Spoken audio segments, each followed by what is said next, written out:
Welcome to another episode of Just Go Kitesurfing. This time is going to be a kite review. I am back in magnificent Cape Town and I found the opportunity to test ride the Harlem Force. I met up with Scott, the pro rider of Harlem, and I had one of these beauties and I rode with it for the past 3 days.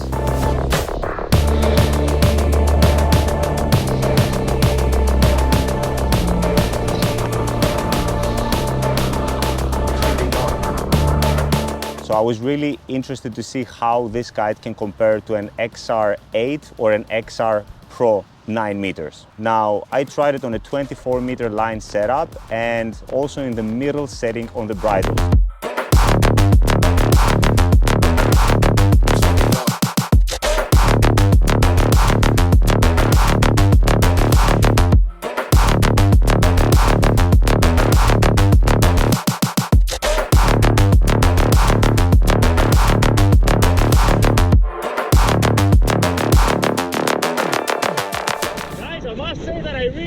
Kite. So smooth, it's super light on my hands compared to the XR Pro.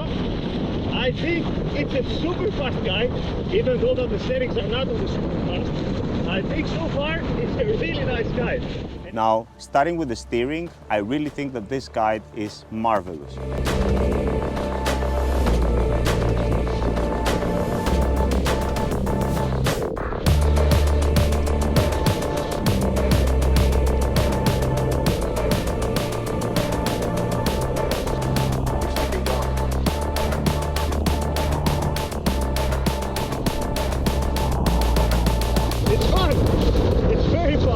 The steering requires minimum input with your hands, and compared to the XR Pro where the riding is super physical, you feel all the bar pressure in your hands even in the lightest settings.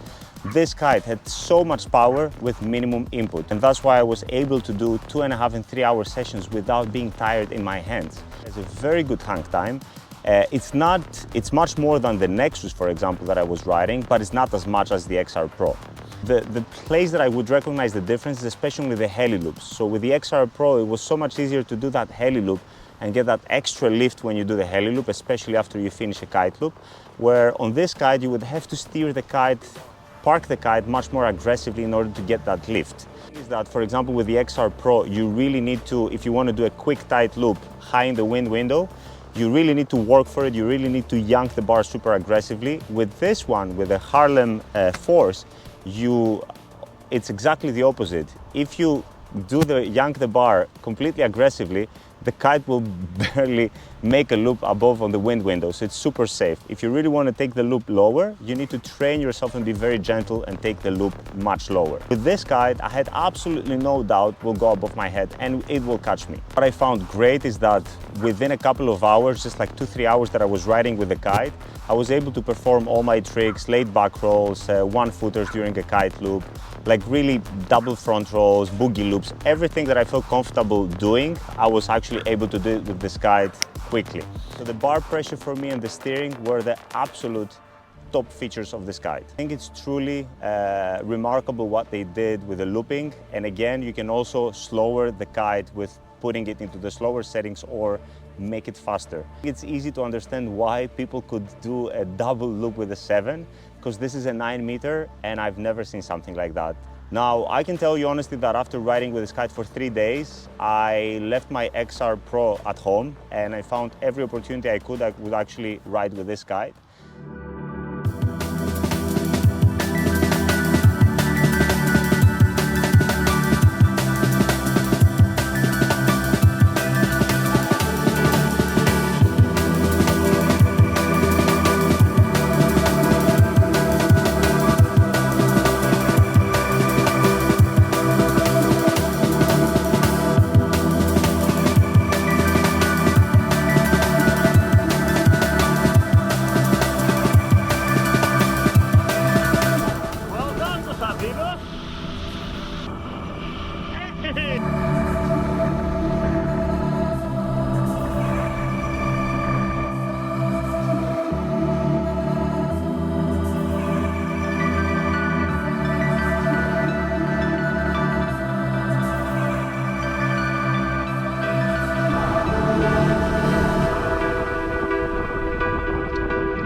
I think I'm in love! I think I'm in love, guys!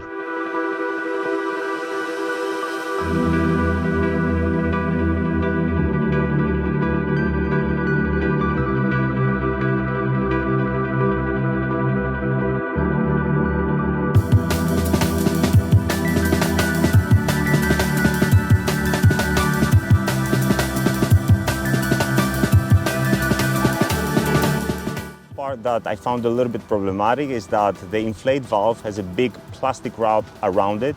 I can already see that this is a weak spot of the kite and it can easily get damaged and damage the canopy. The material could be strengthened with some extra reinforcement in that specific area. I really don't see why they had to use a special inflate valve for this kite. Big question mark here with this kite would be, what's the overall durability considering that it's a very new kite, and what's the reselling value?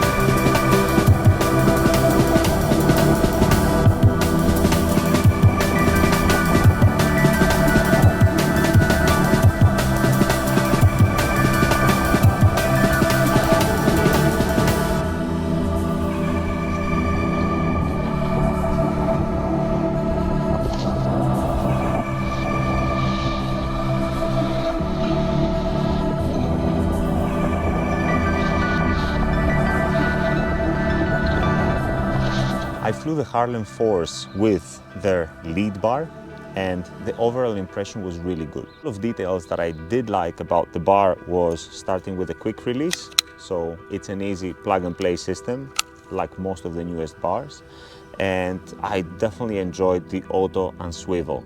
The feeling of just pulling the bar and the auto and swivel working and activating was perfect. So you can basically ride this bar with 19, 21, 23 and 24 meters. Nice to see that the bar offers this ability.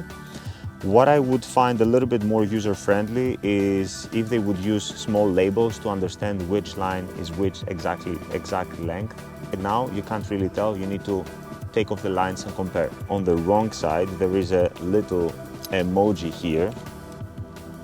Tells you that you're holding the bar from the wrong side. Personally, in a panic scenario where you really want to take a decision of a split second, I don't think that this is a good enough indication. Another plus for this bar is this little adjustment here, which allows you to change the height of the Y split. So you can basically lower it all the way down with to a low split to do more wave riding, and you can increase it further up to reduce the power in the bar. The grip, especially when it gets wet, it gets super comfy on the hands and it's not slippery at all, so that's something that I really enjoyed. I had so much fun riding with these kites for 3 days that definitely got me thinking, for my riding level, for high-powered kite loops, for late back rolls, for kite loop board offs, for the different rotations and the extra hang time, I find this kite an incredible ally. The most important thing for me is that it felt super safe to try new things. Another huge congrats for the Harlem team for making all this kite equipment sustainable, environmental friendly, and made in Europe. If you found this kite review useful, don't forget to hit that like and subscribe button, and hopefully we'll bring some value for you when you decide to pick your next brand and your next kite.